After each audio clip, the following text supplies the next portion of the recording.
Good morning, everybody. On behalf of Vetiva Capital Management and our media partners at Frontier Africa Reports, we would like to thank you all for joining us on our breakfast meeting this morning. It is Wednesday, the 11th of August, 2021. As always, this meeting is being recorded and the audio file may be shared with third parties.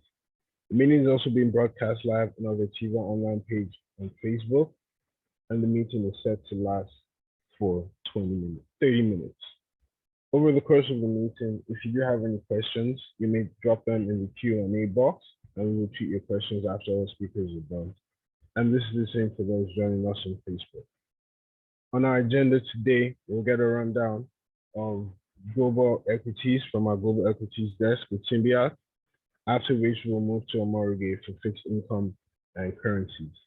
We will then conclude with Faith from Frontier Africa Reports for other African updates. We will now start with Symbiot from the Global Equities Desk. Good morning, Symbiot. Good morning, Doze, and good morning to everyone. So I'll be doing a rundown of some of the equities markets in West Africa, and I'll be starting in BRVM. In BRVM markets, we saw a reversal in composite index as the index closed down by just 7 basis points. This was reflected in the BRVM 10 index. The BRVM 10 index also closed negative and was down by 26 basis points, signaling that investors took profit in some of the large cap names. The market activity level was mixed, and also the session witnessed more losers than gainers, with Safka Cordova topping the losers charts. This is the counter's third consecutive session of downward trend. Our expectation for today, we expect the market to trade in similar pattern, as we believe some profit-taking activity might still happen in some names. And over in Ghana, the Ghana equities market traded flat yesterday as composite index remained unchanged, and the year-to-date return still at 41.32%. The session ended with 4 equities participating in trading, and the day had no zero gainers or losers. And as expected, MTN Ghana remains the most actively traded stock in the market, accounting for about 99% of total volume traded yesterday. For today, we expect to see the market recover from the muted session had, given investors' demand, particularly in names like MTN, Societe Generale, and Fan Milk. Like we've always mentioned, for any of our listeners looking at exposure at any of these markets, they can reach us. They can reach out to us via email at dealing@vetiva.com or to our sales team at sales@vetiva.com, and we will get back to them. Finally, over in Lagos, Nigeria, the market returned to positive territory yesterday. We saw the all-share index gain 159 basis points, thereby reducing our year-to-date loss significantly to 2.72%. We saw demand in large cap names, specifically the telecom space, and this helped lift the market. Airtel gained 10%, and MTN also appreciated by 2.38%. This was reflected in the NGX 30 as the index closed 46 basis points up. Other names that also gained yesterday were UCAP, about 204 basis points up. Transcorp gained 106 basis points, and also FCMB, which traded up by 161 basis points. Speaking to activity level, we saw improvements in both volume traded and turnover, with GTCO accounting for about 40% of the total turnover yesterday. The market also saw more gainers than losers in the session. So basically, market traded up due to cross trades in GTCO and some large cap names, like I've mentioned, trading, closing the day positive. Speaking to the cross trade, this was 22 million, and from fillers in the market, they were done by local investors. Going into today, we expect to see activity level trade mix as investors continue to bargain hunt across sectors. Thank you, and that'll be all from my end. Thank you, Symbiote. We will now move to Omorige from our fixed income desk. Good morning, Omorige. Good morning. Good morning, everybody. Supported by the OMO repayment of about 80 billion that came into the system yesterday, system liquidity improved significantly to open at 133.77 billion positive, coming from the 55 billion negative that was recorded on Monday. As a result of the improvement in system liquidity, interbank rate declined by an average of 16 basis points, as OBB and overnight rate closed at 13 and 13.5% respectively. For today, we expect our bank rate to trade at similar levels, barring any significant change to system liquidity. Parallel market remained stable yesterday to trade at 510 naira to a dollar, while the earning window opened at 411.63 naira to a dollar. The highest trade that was recorded yesterday was 412.5 naira to a dollar, while the closing rate was 411.5 naira to a dollar. Oil prices consolidated on the gains recorded on Tuesday, as Brent and WTI gained about 2.7 and 2.3% to open today at $68.35 and $17.66 per barrel respectively. The TB's market traded yesterday on a muted note, as market players decided to wait on the sidelines ahead of the NTB auction that is happening today. The most actively traded maturities yesterday were the January 2022, February 2022, and the July 2022 papers. Overall, average benchmark rate declined marginally by 1 basis point to close at 5.35% yesterday. At the auction today, the DMO is offering about 51.5 billion across the three usual tenors, with a meager sum of 27 billion on the long end. As a result, we expect marginal rate on the long end to decline to close between 7.6 to 7.9%, while we expect marginal rate on the 91 and 182 days to maintain at 2.5% and 3.5% respectively. The OMO market traded on a bullish note yesterday as investors tried to reinvest the coupon inflow of about 80 billion that came into the system. The maturities that enjoyed the most action yesterday were the 31st August 2021, 18 January 2022, and the 10th May 2022 papers. The bonds market opened yesterday's trading session on a muted note as market participants decided to trade cautiously in anticipation of the release of the DMO's offer circular for the bond auction that is happening next week. Towards the close of yesterday's trading session, the DMO released the offer circular, and where a total of 150 billion will be offered across 2028, 2036, and the 2050 maturities. In the secondary market, we witnessed bid decline by an average of 5 basis points across 2028, 2036, and 2050 papers, while trades were majorly consummated on the mid to long end of the benchmark curve, particularly on the 2034, 2045, and the 2050 maturities. Overall, average benchmark rate declined by about 6 basis points to close at 12.3% yesterday. The euro we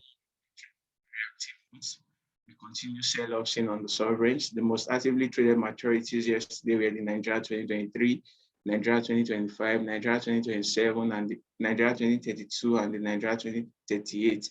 In the corporate segment, it also recorded another muted trading session. For our expectation today, we believe that the bullish sentiment in the bonds market will persist as investors continue to trade views of a likely moderation in rate in the interim. While for the TV's market, we expect it to be largely quiet as attention shifts to the NTB auction that is happening today. That will be all for fixed income. Thank you. Thank you, Morgan. We will now conclude with Faith from Frontier Africa Reports and the updates. Good morning, Faith. Good morning to you, and a very good morning to everyone. At Frontier Africa Reports, we'll start this morning with a look at some top stories from East Africa. Kenya targets to export avocados to South Korea next year, with the country's export earnings hitting 10-year high.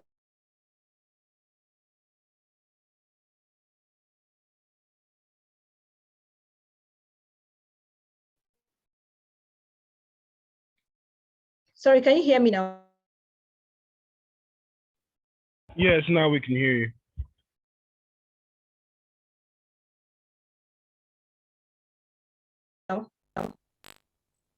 Okay, good morning, everyone. And hello, just to be sure that you can hear me. Yes, we can. Okay, thank you. We'll start at Frontier Africa report with top stories from East Africa, where Kenya is targeting to export avocados to South Korea next year, with the country's export earnings hitting 10-year high at 368.79 billion Kenyan shillings first half of 2021. Capital Market Authority, CMA, recovers 1 billion Kenyan shillings owned by investors and sacks 20 directors. Tanzania's PBZ Bank is set to transform to Trillion Bank by 2023. That's coming from the managing director over there. The bank is actually one of the oldest commercial banks in Tanzania, and it's fully owned by the government of Zanzibar. In Uganda, Amo Energy restarts oil exploration after 2 years. Moving away from East Africa, in West Africa, Cocoa Board in Ghana is introducing digital scales to ensure standardization. Anglo Gold Ashanti records $363 million profit for the first half of 2021. And in Ivory Coast, Site General NBI rises 4.6% to 82.7 billion CFA in the first half of 2021. In South Africa, Adapt IT's CEO Shabalala resigns after a report of violent attack. South Africa's newest bank, Bank Zero, has now opened, and Zimbabwe is set to mobilize investment to ferrochrome sector. We'll end quickly now with North Africa, where Egypt's annual consumer price index, CPI, rises to 6.1% in July, as the government in Egypt now moves ahead with plans to liquidate the heavily indebted state-owned National Investment Bank. Tunisia Stock Exchange is announcing suspension of CIL listing until Thursday, August 12th, that's tomorrow, after takeover bid. At Sijari Wafa Bank, Europe customers can now benefit from funds transfers to Morocco within 2 hours, while ensuring a reinforced level of security on fund transfers. That will be all from Frontier Africa. Thank you so much for listening to us. Thank you. We have now come to the question and answer portion of the meeting. As earlier stated, if you would like to ask a question, you may use the Q&A box, or you may raise your hand and we will give you an opportunity to speak, while those joining us on Facebook should use the comment function and we will treat your question. Thank you.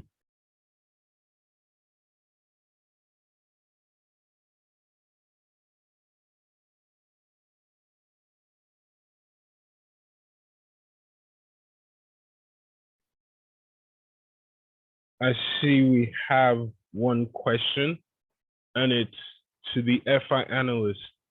With the Eurobond issuance coming later in the year and the SDR from the IMF also coming later in the month, what is your outlook for the currency till the end of the year?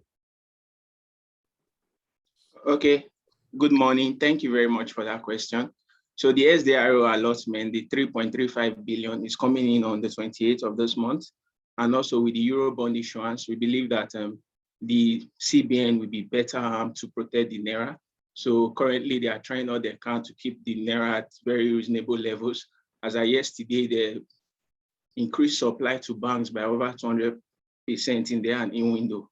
So with this liquidity that is going to come in from the SDRO that is coming in on the 28th of this month, like I already said, and the Eurobond issuance, we believe that the Naira will probably be able to maintain current levels or probably even, appreciate further, because like I already said, the CBN will have better liquidity to protect the Naira, and that will also help them to augment the already dwindling FX reserve. We have seen that despite the increase in oil prices in recent times, that has not really translated to improved foreign FX reserve, basically because our major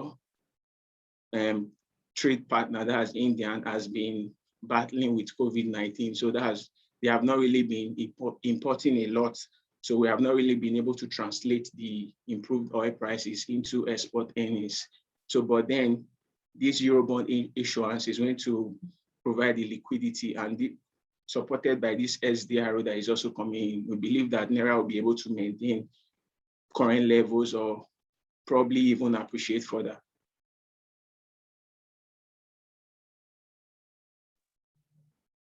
Thank you, Morgan.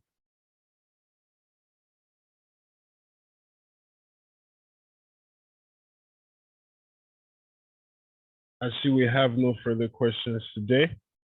On behalf of Vetiva Capital Management and our media partners at Frontier Africa Reports, we would like to thank everyone for joining us today. We continue to encourage everyone to keep safe, and we look forward to having you join us again tomorrow at 8 a.m. Good morning.